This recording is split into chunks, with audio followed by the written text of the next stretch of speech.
website. And Lynette said, well, we've got to do something about this, did you not? Yes, I did.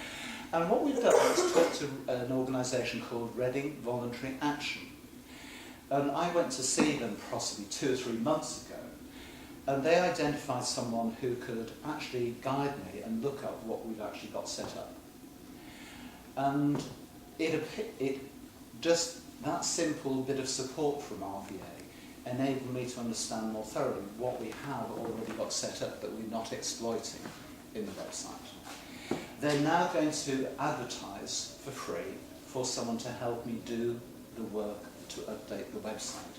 So we've got quite a lot of potential there, and RVA have offered to help me find someone that can actually do the work on the website to get it up to date again. And I think once we've got it up to date again, it's going to be a lot easier to maintain. So we are making some steps forward on the website. We still occasionally get someone coming through and making an inquiry through the website, because there's a way people can email through the website itself, and that has always worked. And occasionally we get contact made through that route. Sometimes by the press, so sometimes we're coming back through that route. As a result of the discussions with Reading Voluntary Action, they asked if the Society would actually like to become a member of RVA. What this gives us is some associated support, the ability to hire rooms in their building economically, access to events, and also some facilitation, as I've explained about the website. So I thought it was worth doing, as it doesn't cost us a bean, and what we get out of it is support. So recently we have joined that. We became a member this week.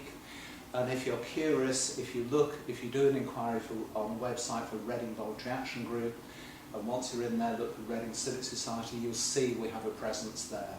It explains about Reading Civic Society and our objectives. So that has been done.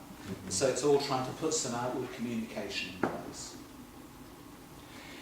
The third thing is about something called Reading Theatre and Arts Project Forum, which I was contacted about this week by a lady called Sally Swift. Some of you might know Sally. Sally was headed up communications, PR, in Reading Borough Council. She now does all sorts of things voluntarily. Tree wardens, but also she is supporting the Reading Theatre and Arts Project Working Group. And in particular, what they are doing is they're investigating the need for performance and exhibition space in the centre of Reading, and finding the right location for a new venue. In particular, they're going to be looking at the opportunities potentially generated by the Ministry of Justice closing and selling Reading Jail. They have asked if Reading Civic Society would actually like to become part of that forum. Don't know quite what it involves as yet, but what they're saying is like to formally involve you as a valued part of Reading's cultural life and keep you informed directly about all developments. So we would be delighted if Reading Civic Society becomes part of the forum. What they're aiming to do is unify Reading's cultural bodies to look at this opportunity. The chairman is a bloke called Melvin Ben, who's CEO of Festival Republic, and they run the Reading and Leeds Festival. And, interestingly, he's chaired Wembley Stadium, didn't know that. Also, the other members are Andrew Cumsty, former leader of Reading Borough Council, Trish Steinhardt, who's got 30 years' experience in the arts sector, Andy Murrell, editor of The Post, and a chap called Toby Davis, Reading Between the Lines Theatre Company. So it seems to be a good idea to take part in this.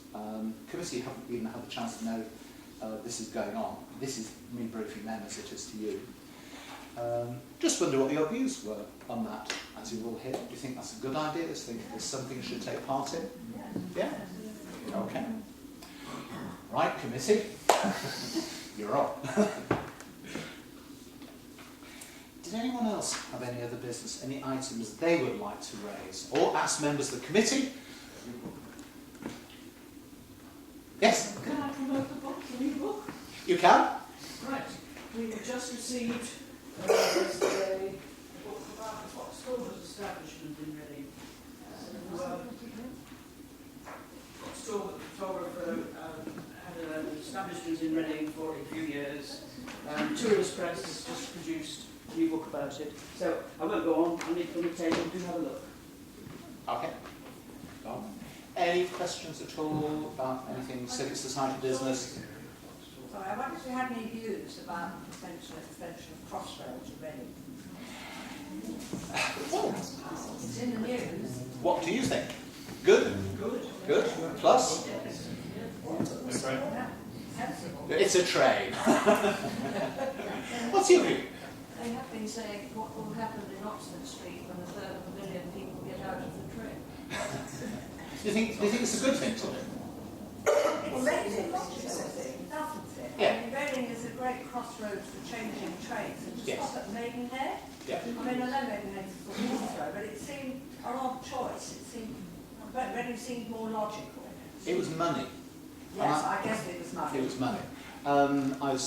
I talked to Joe, I met with Joe Lovelock and Tony Page on Thursday, accidentally, in the afternoon. I had a meeting on something else with them. And of course the first question was about Crossroad. And the way they were explaining it was the terminus as Maidenhead was all about money. It was all about lack of electrification, paying for electrification to Reading, having another depot at Reading. These things have come to pass in any case, and the fact that they have been established, the fact that they want to electrify the whole of the Great Western, has just opened up that solution, as I understand it. So that is why it just became